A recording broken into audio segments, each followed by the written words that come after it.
চিকিৎসা ব্যবস্থা, স্বাস্থ্য ব্যবস্থা, যে হাসপাতালে পাহারা দিতে আসছে কেন্দ্রীয় বাহিনী, পুলিশ মন্ত্রী মমতা ব্যানার্জি, মুখ্যমন্ত্রী মমতা ব্যানার্জি, এরপরেও আপনি বলবেন যে বাংলার পুলিশ আপনার গর্ব? হ্যাঁ, এখনো পর্যন্ত পুলিশ কমিশনারকে আপনি রেয়াত করে চলেছেন। উলু খাগড়ার প্রাণ যাবে দু চারটে লোকের।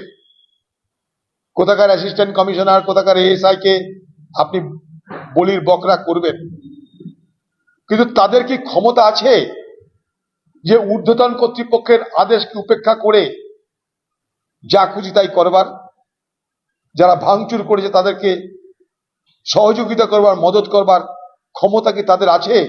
যদি না ঊর্ধ্বতন কর্তৃপক্ষের কোনো মদত থাকে বা সম্মতি থাকে বা নির্দেশ থাকে। এই ছোট্ট কথাটা বোঝার জন্য আমাদের কারোর রকেট সায়েন্স পড়ার দরকার নেই। পশ্চিমবঙ্গের পুলিশ, কলকাতার পুলিশে যিনি মাথা, পুলিশ কমিশনার, তাকে কেন এখনো আপনি কৈফিয়ত করলেন না? তাকে কেন এখনো সাসপেন্ড করলেন না? তাকে শুধু সাসপেন্ড নয়, সিবিআই উচিত তাকে গ্রেপ্তার করে জিজ্ঞাসাবাদ করা। যা কিছু হয়েছে ভাঙচুরের ঘটনা, এই তদন্তকে বিপথে পরিচালনা করবার জন্য যা যা ব্যবস্থা রাজ্য সরকার করেছে, সব ব্যবস্থার সঙ্গে সেখানকার পুলিশ কমিশনার নিজেও জড়িত বলে আমি দায়িত্বে।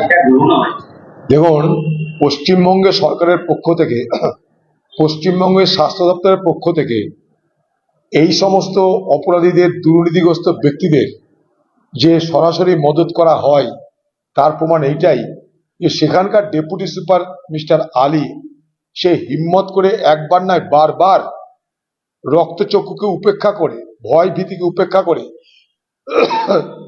তারা কিন্তু ভিজিলেন্স কমিশনকে কমপ্লেন করেছে যে আর.জি. কর হাসপাতালে কি ধরনের ভয়ঙ্কর দুর্নীতি হচ্ছে।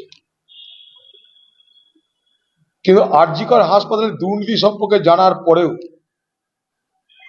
এতদিন পর্যন্ত কোন কারণে, কোন উদ্দেশ্যে রাজ্যের স্বাস্থ্য দপ্তর চুপ করে ছিল, তার তদন্ত হওয়া দরকার। আজ আমাদের হাতে লালিপপ ধরানোর জন্য বলতে হচ্ছে যে আমি সিট গঠন করলাম, আমি দুর্নীতি তদন্ত করব। কখন? যখন আর.জি. কর কাণ্ড নিয়ে তুলকালাম চলছে, তখন তিনি মৃতের দেহে আতর ছড়ানোর মতন করে তিনি বোঝাতে চাইছেন বাংলার মুখ্যমন্ত্রী তিনি কত সক্রিয়, তাই তিনি এসআইটি গঠন করেছেন। আমি আক্তার আলীর মতন ব্যক্তিদেরকে স্যালুট জানাই যে তারা সরকারি দপ্তরে চাকরি করেও তাদের চাকরি জীবনের নিরাপত্তা না থাকা সত্ত্বেও, কারণ তার চাকরি যাতে পেনশনের পর ঠিক মতন পেনশন না পায় তার ব্যবস্থাও এই অপরাধী যে সন্দীপ সে করেছে। তা সত্ত্বেও সে অকুত ভয় হয়ে প্রতিবাদ করে চলেছে এবং আজ তার পাশে নিশ্চয়ই পশ্চিমবঙ্গের বিচার ব্যবস্থা, ভারতবর্ষের বিচার ব্যবস্থা দাঁড়াবে। আজকে কোন জায়গায় গেছে সমাজ ব্যবস্থায় স্বাস্থ্য দপ্তর, পুলিশ দপ্তর পচতে পচতে পচতে পচতে পচন কোথায় ধরেছে, তার পরিণতি হচ্ছে এগুলো। যদি এগুলো আগে থেকে দেখভাল হতো, যদি পশ্চিমবঙ্গ সরকার এবং পশ্চিমবঙ্গের স্বাস্থ্য দপ্তর আগে থেকে তৎপর হতো, তাহলে আজ আর.জি. কর হতো না। আর.জি. করের ঘটনা ঘটেছে তার একটাই কারণ, পশ্চিমবঙ্গের স্বাস্থ্য দপ্তরের প্রশ্রয়প্রাপ্ত, পশ্চিমবঙ্গ সরকারের প্রশ্রয়প্রাপ্ত আলালের ঘরে দুলাল এই রকমের সন্দীপ দত্তের মতন অপরাধীরা দিব্যি তারা চাকরি করে, অত্যাচার করে, পয়সা কামায়, কেউ কিছু বলার নাই। তৃণমূলের এই সমস্ত আলালের ঘরে দুলালদের জন্য আজ আর.জি. কর ঘটনা ঘটেছে। সিবিআই হাতে কোনো ম্যাজিক বুলেট আছে কিনা জানি না। সিবিআই যদি কিছু করতে পারে সে তো এভিডেন্সের উপরে করবে, প্রমাণের উপরে করবে। সেই এভিডেন্স যদি ধূলিসাৎ করে দেওয়া হয়, সেই এভিডেন্স যদি মিটিয়ে দেওয়া হয়, তাহলে তদন্ত তো সময় লাগবে বলে আমি মনে করি। এখন আমি আশা করি যে সিবিআই তাদের যথাযোগ্য যোগ্যতার পরিচয় দেবে তবে এই সিবিআই তো সারদা কাণ্ড অন্যান্য অনেক কাণ্ডে দেখেছি সিবিআই এর ব্যর্থতা। ফলে বাংলা একটা কথা আছে না, না আঁচালে বিশ্বাস নাই। আমার এখন তাই মনে হয় যে না আঁচালে বিশ্বাস নাই।